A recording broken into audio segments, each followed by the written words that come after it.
Yes, it's preparing.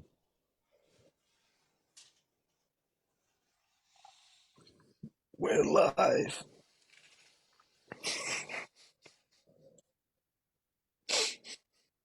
We Are are we live. live? Oh, we are Yes. live already. I will check in that it's actually being live streamed on the group, on the Facebook group, which I hope to It see. is. It It is. You is. already saw it. All right. Hello, Powerful Men's Group. Nice to be here. For you who have not met me, my name is Arthur, and I've been with Anchor as co-creator of the Immersions for the last 6 years. And today we decided to give you some kind of behind the scenes or what we learned during the last immersion. I'm joined by this amazing giant of a man with a big heart, who I love dearly. His name is Igor Furdik. Some of you have already met him, and those who know, those who have, just know how awesome this human being is. So, hello to you, Igor. Thank you, Arthur, for these kind words. I'm honored to be part of this group and to be able to share a couple of insights.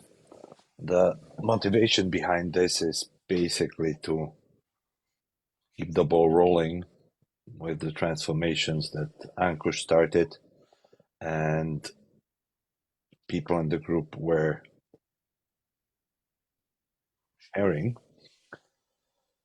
And we got talking, you, myself, Felipe, and Ankush, and we're thinking how to enrich the group. And one of the topics that came up was powerful mass immersion is a very, very deep exploration of man's power, man's soul. And we both have attended multiple immersions. I did 18, and actually now I'm a faculty. And there is a lot of things that have shifted for me. Over the last my mind is racing, so let me slow down. There is so much to talk about, so I will focus. What has shifted for me in the last 3 immersions was the creation of the document and actually engaging in the constant conscious creation. What does this mean?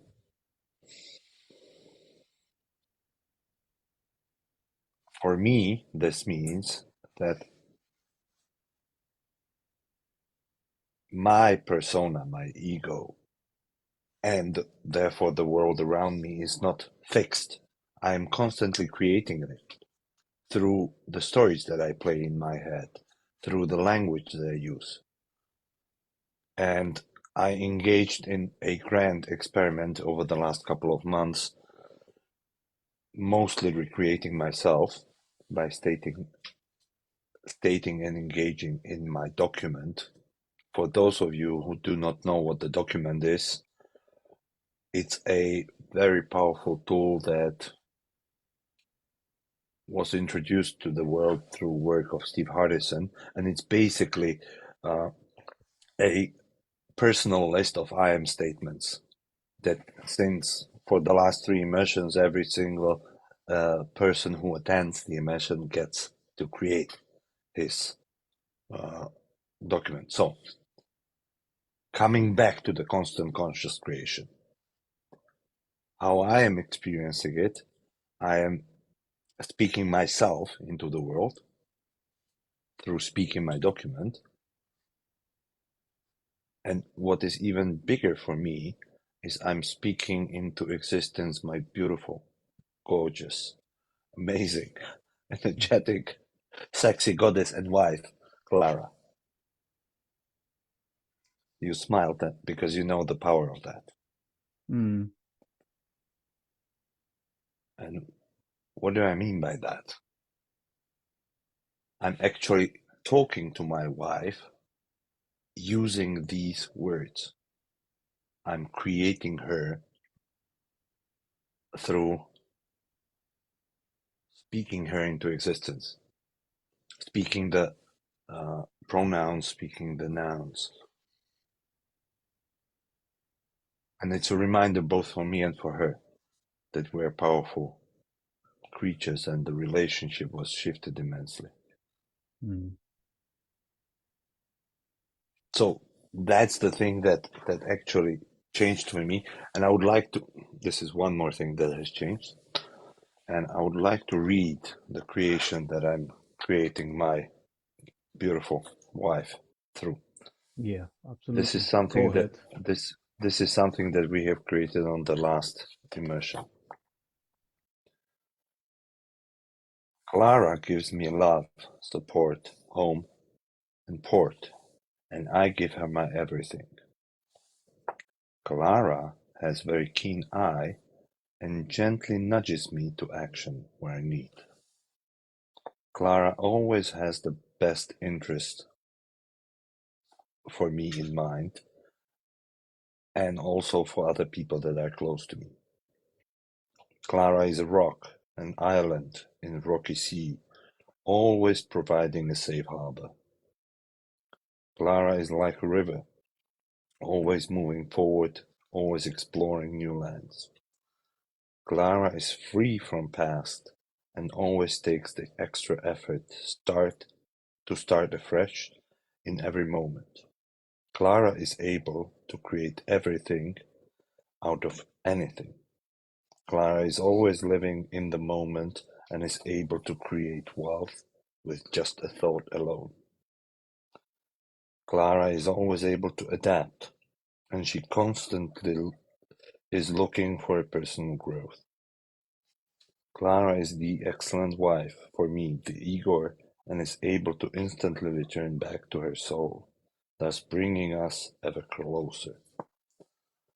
I absolutely understand that this is quite personal for me. I invite you to listen to this when you will listen to the recording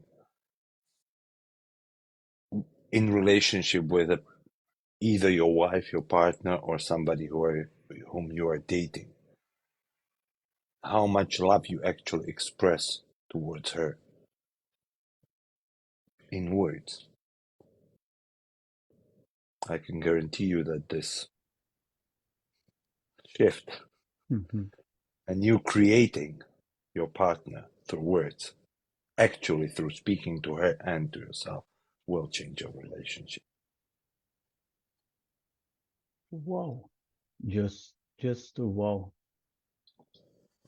That is incredible. And I'm thinking what train of thought to follow to give it the honor and the appreciation it deserves.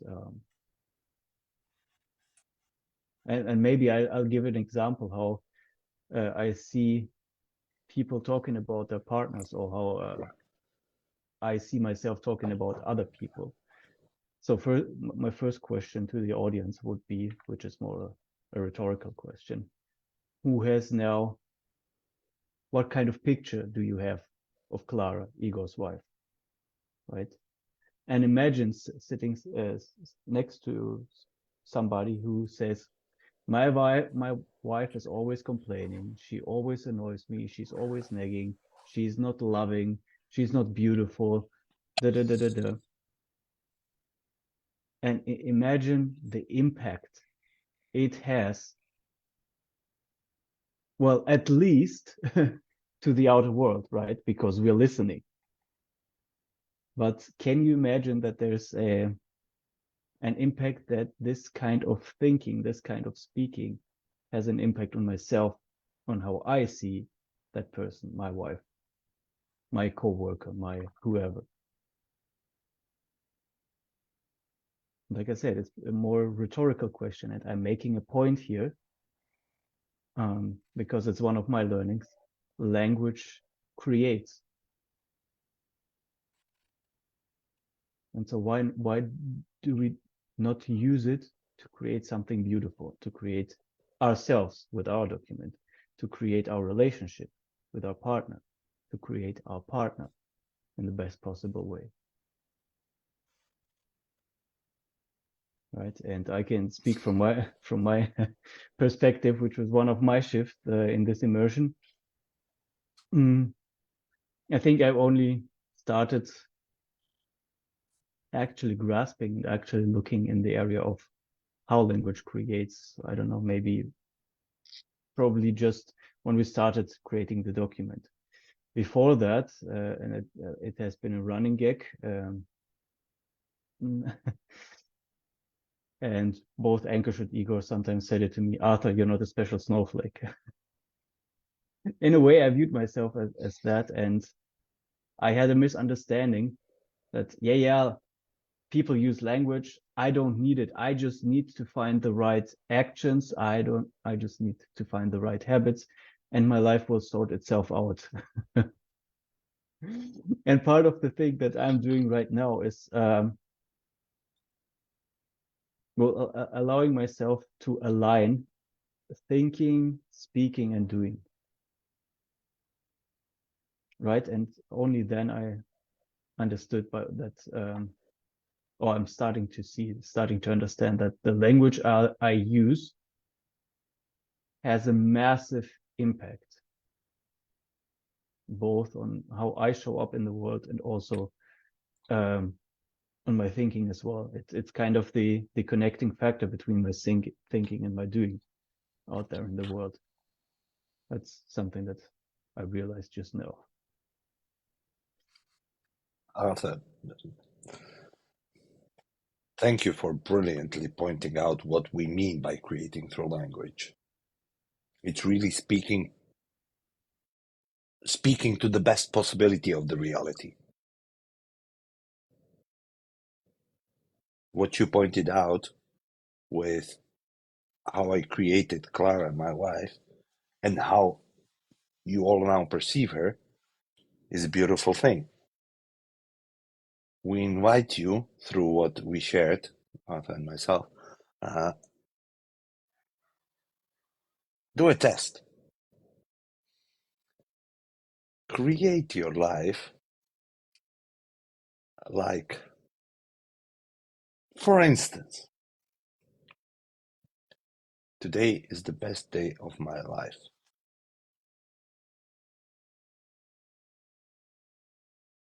And I think this is a beautiful bridge to what Marco was asking. Yeah, absolutely. And I would read the question, which I found beautiful. It's an amazing question. It relates to a lot of topics that we cover during the immersions, and I hope we'll be able to do the question just a little bit justice and tie it in with the topics that we talk about and explore during the immersions. And he said, what do I do with my boredom? To explain a bit, I am finding myself in the last couple of weeks, month with open time, but I don't know what to do with it. And due to not knowing what to do, I tend to revert back to stuff, especially YouTube and other social media. And I really get bored by getting back to YouTube, etc. Yeah, maybe you can provide some experiences or other ideas about that. And my my first thought when I read that was, yeah, if it's just about boredom, the solution is quite straightforward. Start a new hobby, fill that time, but not necessarily a hobby. You can also do some community work or voluntary work, help some kind of, for example, elderly or something like that, right? And maybe that's a solution. And yeah, we're gonna speak about this topic from various perspectives. So it doesn't necessarily the case. It's not necessarily the case that it's true for that person who brought in the question, right? See what is helpful for you, take it on board, and the rest, well, ignore or find your own solution.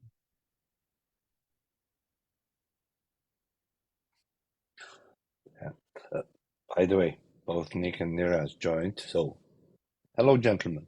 In case you have something to share, please feel free to share it in the comments.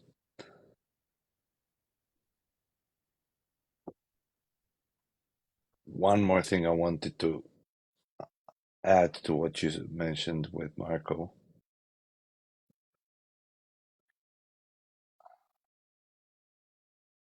What's wrong with being bored?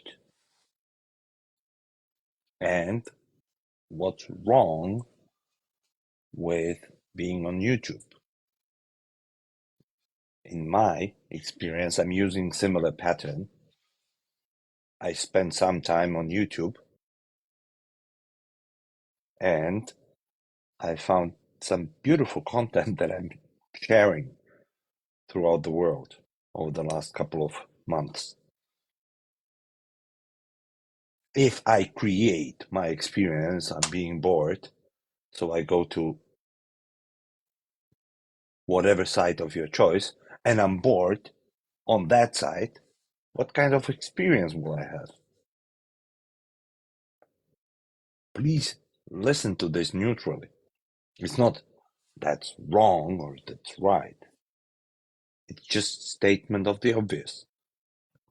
If I'm creating my experience as being boring, it's not rocket science. I will get a boring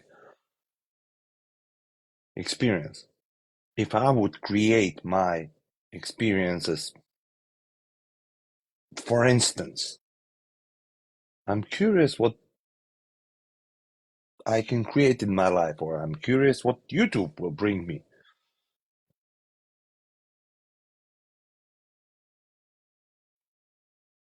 What kind of experience will I create? I assume in the latter there will be not much room for boredom. There will be exploration and perhaps some interesting topics.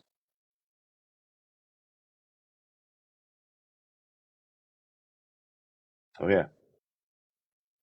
Yeah, I had another thought, which I really love, and I can relate to the question and both, and also to what you're saying.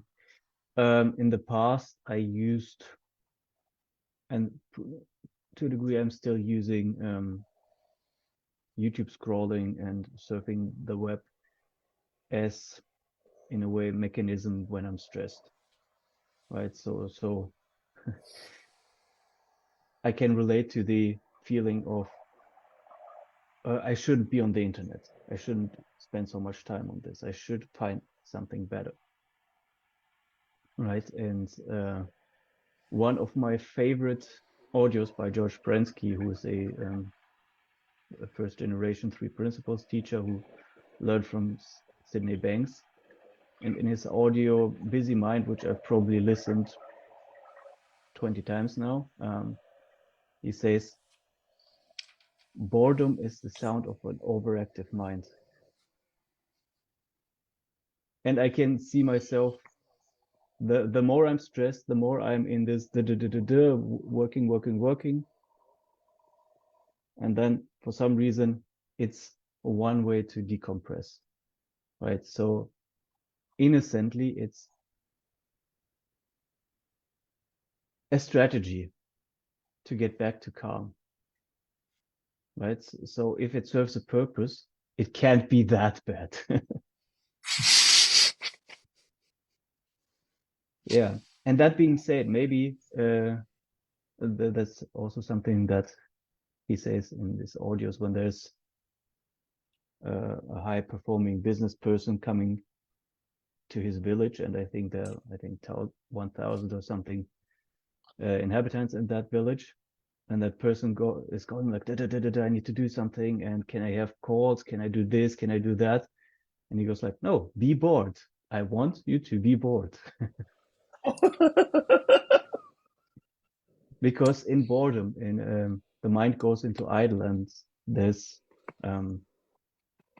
space, there's ideas that can come from that.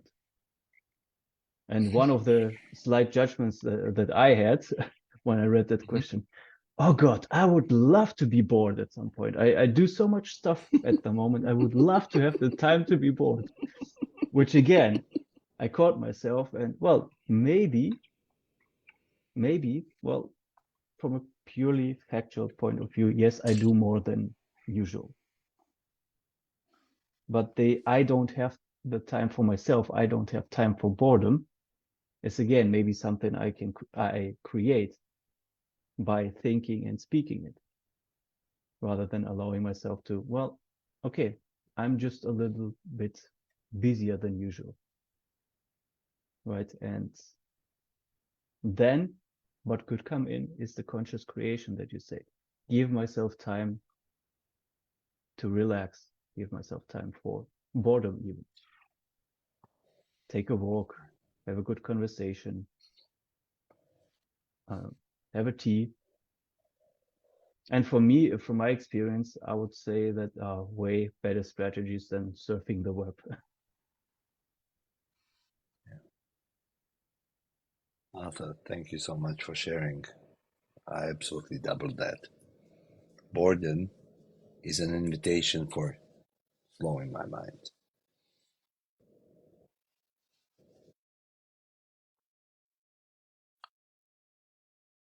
I think we spent the 30 minutes that we have allotted. I would like to summarize what we have discussed. So first of all, we invite you to play with creating your day. And you can create any day at any time as the best day of your life. If you're looking for this is the best day of your life, that's what you'll get. And to answer the question,